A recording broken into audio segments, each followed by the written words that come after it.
tuned the same, but also the viola is tuned the same with the cello is the octave higher. So this is like, Hi there, my name is Matt Small. I'm the artistic director and founder of Small Art Music Projects in San Francisco, where we host instrumental music workshops for kids and families. This is my daughter Rosie. Hi. And we've been working together on these workshops, and in this video series we wanted to show you how you could create some versions at home of instruments that we feature in our workshops. So today we're going to feature some wind instruments. We've got a Pam Flute, and we've got a Native American flute, and a recorder, and a piccolo, and an Asian flute. So we just wanted to sort of demonstrate some fun things that you can work on at home. One of the key aspects of playing a wind instrument is how you shape your mouth to make sound. And what that's called in music is called your embouchure. A trumpet player has a certain kind of embouchure, a clarinetist has a certain kind of embouchure, and every instrument has a different way to shape your mouth. So the ones that are these are a little bit more friendly for anyone to be able to make a sound on. Like if you try to make a sound on an oboe or a double reed, it's very difficult. You can't even do it, right? So with this, one of the easiest simulations I thought of was to use a little soda bottle. This is a glass bottle, and we're going to both try these. We're going to try it with this is a Peruvian Pam flute. It's common in Peru and Bolivia in South America, and it's a wonderful instrument, and it's something that it requires an embouchure where you can make a sound without having too much going on with the specifics of how you shape your mouth. So give that a try.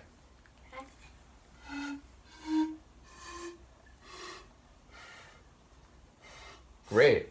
That's great. That's great. It's really not easy. It's not easy, and of course, a professional, experienced player can do a lot with this. We're just giving demonstrations to show what we can do as amateurs. So here's a glass bottle. Everyone's done that, but what you do is you need to shape your mouth in a similar way to make some of the sounds on these instruments. So it's your bottom lip on, and your top lip comes out and over, and you're blowing down to get the tone from the glass bottle. Let's have you try that. Okay. It's really good. Try again. That's really good. So it takes a little bit of practice to be able to do that. Let's walk through some of the instruments. So the Pan Flute is one that is a little bit more accessible for kids. You can find these somewhat inexpensively online, maybe under $50 for sure. You can find a decent Pan Flute that you can try out if they're excited about that. Another good option is the Native American flute. These are a little bit more expensive, and it's a great way to sort of do a deeper dive culturally, to understand where the Native American flute is from and the culture that it represents. It doesn't require too much of an embouchure to make a sound. You can just blow into it. Try blowing into that. And then it's got holes here where you can use your finger holes. This one is tuned to C, and it's actually a C pentatonic minor scale.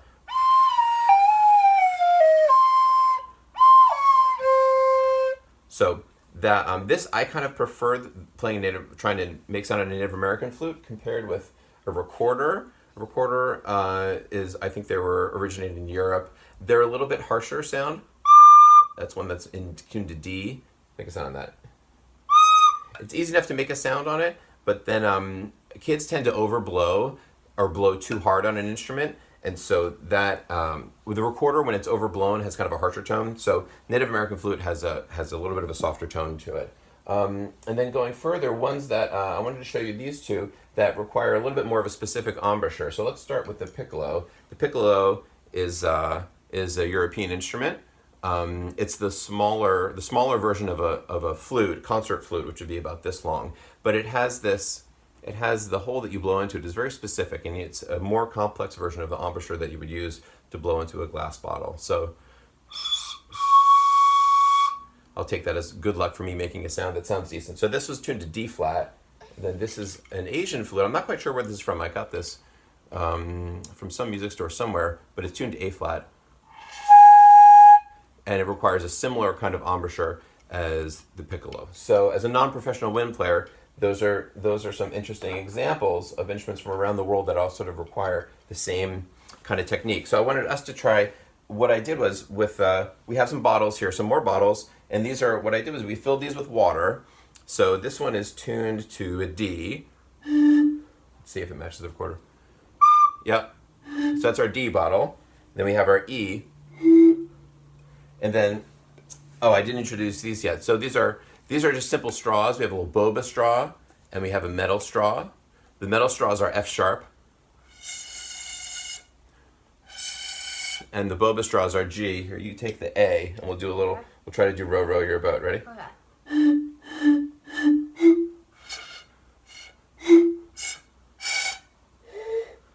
There's your row your boat. I forgot to say this. The one thing that's interesting about the straws are kind of a version of what the embouchure is like for a piccolo or for this Asian flute. If you blow into it, just a metal straw, you can get an okay pitch, and then if you cover the bottom, you get an octave below that.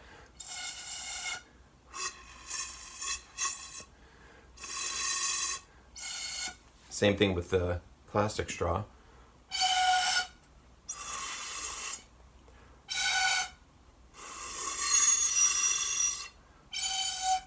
So these you can mess around with. I won't bore you with this, but if you really try to practice playing on a straw, you can almost get a better tone out of it if you work on it with the shape of your mouth. So let's talk about how when you've got the water, in your bottle here. Which one do we want to pour out?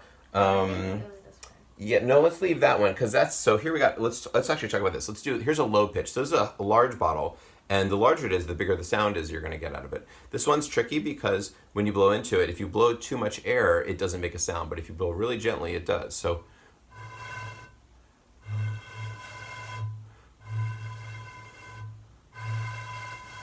That's not going so well. Let me get this one. There's our A, and here's our high A. And do this one more time. Okay. There we go. I actually got it a little bit. So this is our low A, medium A, and high A. And what's cool is that at home, if you have something that makes a little bit of a pitch to it, like if you have a metronome, we're talking a lot about metronomes. These actually have a tuning note. So there's your A.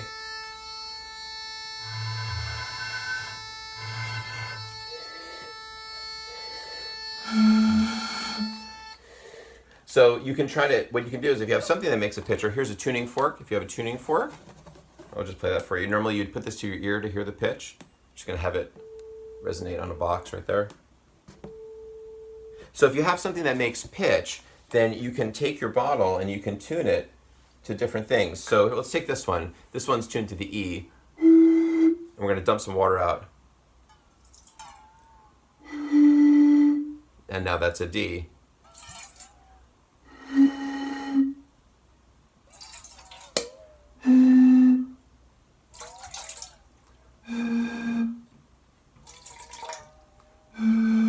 And so you can keep going. So by filling it with water and pouring the water out, you can use the water in the bottle to get a pitch that you want to try. So we talked about some pitch. Let's talk about a little bit of rhythm. We didn't do that yet. So you can work on trying to fill your bottles in different pitches and then play different songs. You can match those with a recording, or if you have anything else that makes a pitch at home, like a piano or something. And then let's talk about, so if we're doing rhythm, let's try to do a rhythm thing. Okay. So if we set a tempo here, let's try to do a rhythm.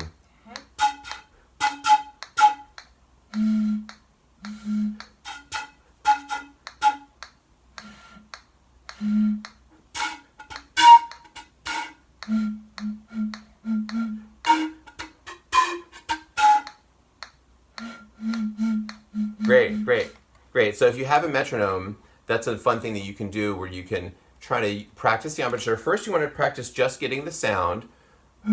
Just try to get that sound, which isn't all that hard if you have the proper small bottle. And then from there, try practicing quarter notes or eighth notes. So.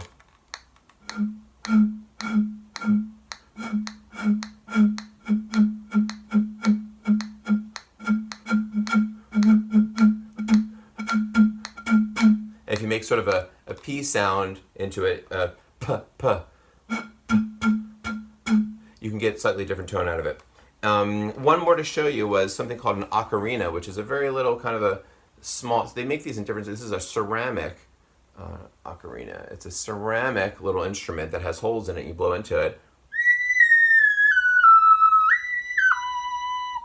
Try that one. Okay. Okay.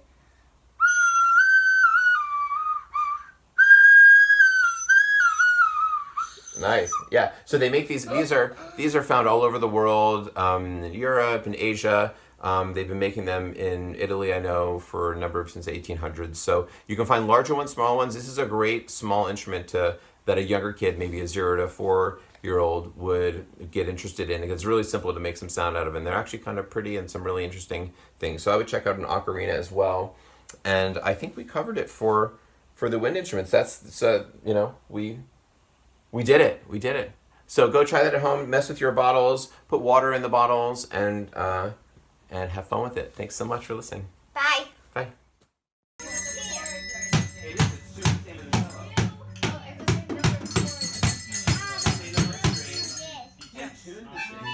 But also the viola is doing the same with the cello, which is an octave higher. So this is the basically a viola. It's not a true cello sound. Same number of strings. You can tune the string, but also the viola is doing the same with the cello, which is an octave higher. So this is the